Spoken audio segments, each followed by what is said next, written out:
Hey everybody, I'm Todd Ersley with My Shop Assist and the Do It for a Living podcast. So in today's episode, we're going to be covering shop efficiency. And so the purpose of this episode is to really have you concentrate on efficiency as your number one goal at the shop. This is a metric that you can calculate every month or every quarter as you wish, and it's a much better gauge of the health of the shop versus the revenue number. We're going to show you how to determine your total shop efficiency and then what to do with that number. We want you to be focusing on operating like a business versus as a hobby. And we're going to be making decisions based on hard data versus intuition. So what exactly is shop efficiency? Well, it's the overall measure of your ability to turn hours worked into dollars.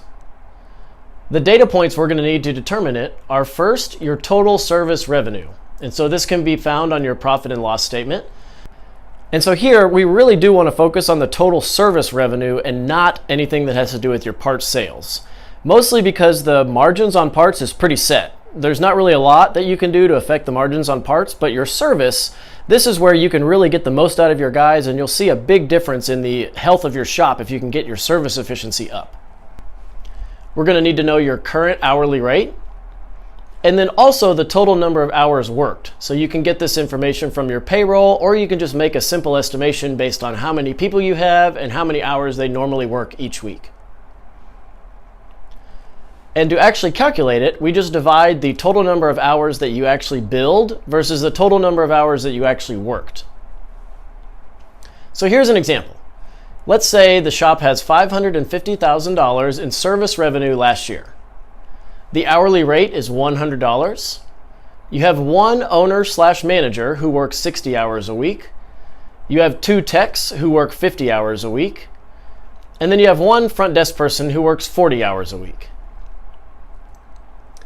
So when you calculate this out, you divide your total service revenue divided by the hourly rate. So in this case, we have 5,500 hours billed last year.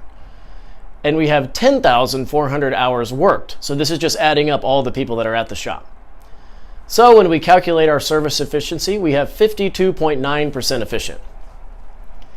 So if your efficiency comes up to be around 50%, you're doing excellent. What we found over the years of doing this is that most shops hover between 25 and maybe 40% efficient. And so don't be discouraged if your number is not very high. We kind of look at that actually as a positive thing, because if you're already in business and you feel like you're doing okay, if you have a low service revenue efficiency, we actually think that you have a lot of room to improve. So that's really where our My Shop Assist software can come in handy, is we can say, hey, if you implement these processes, we'll be able to bump that service efficiency up. So what are these ways of actually improving your efficiency? One is pretty obvious, billing correctly. So this is making sure that every hour you actually spend working on the car gets billed to the customer. It can be pretty difficult if you have overages or if they call and they want to add something different. But that's why we encourage everybody to use My Shop Assist to track the number of hours that you're actually working on the car. Next is not taking in mystery work. This is really just not bringing in work that you're not quite sure how to do it. It could be a platform that you've never worked on, a certain install that seems kind of weird, really custom work if you're not really into the custom business. So we just don't want you taking in anything that is really could hurt you in the long run. Third is being more accurate on your estimates.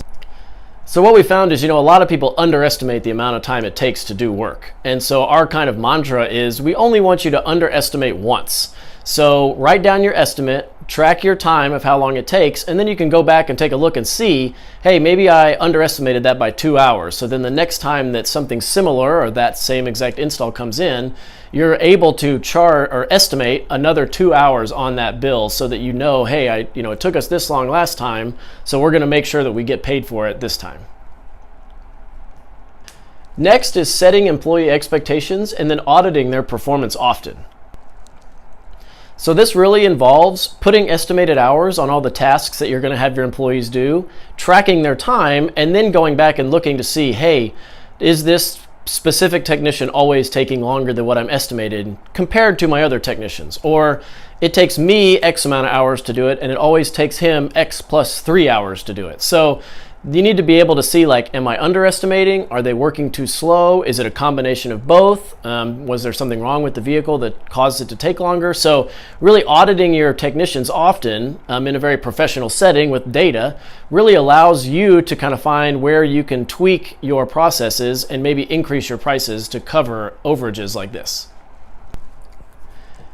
Next is shop layout. Maybe you're able to move some toolboxes around, maybe move some racks around or some special equipment to make it easier for your technicians to do the work. Then there's also specialty tools. So there may be specific tools you can buy to help speed up the jobs that you often do. And lastly, you can consider having fewer technicians. Now we know this is kind of counterintuitive because you may be thinking, hey, I want to grow my business, I want to hire more techs, I want to work on more cars. But as I said in the beginning, we want to focus on service efficiency. Hiring more technicians is usually because you're trying to chase revenue. And in turn, that brings in a lot of complications. And so we've found that a shop manager can handle 2, maybe 3 employees when they've got a good system in place to keep them busy and keep parts coming. So if you've got 4 techs and a front desk person and you're trying to manage the shop and tune cars and work on cars, you're probably overworking yourself. And what that really turns into is you're not going to be making as much money. You may even be making the same amount of revenue that you had with 1 fewer guy. So consider it to be like, hey, maybe if I dropped 1 technician, maybe there's somebody that's not quite pulling their weight, or just somebody that's not able to do as much work as everybody else. If you can get rid of that technician, you may find that you're going to be more profitable even with less revenue. So if you take all these things into account and implement some of these processes, we're sure that you're going to improve your service efficiency at your shop. And then in turn, you'll be making more money. So that's really the goal here. Just remember that we're trying to chase service efficiency, not revenue. So if you have any questions about determining the service efficiency at your shop, you can send me an email at todd@myshopassist.com. And if you're interested in our project management system, you can check out more information at the myshopassist.com website. And of course, we'd love for you to subscribe to our Do It for a Living podcast. And you can find out more information on that at our website at doitforalivingpodcast.com. Thanks again.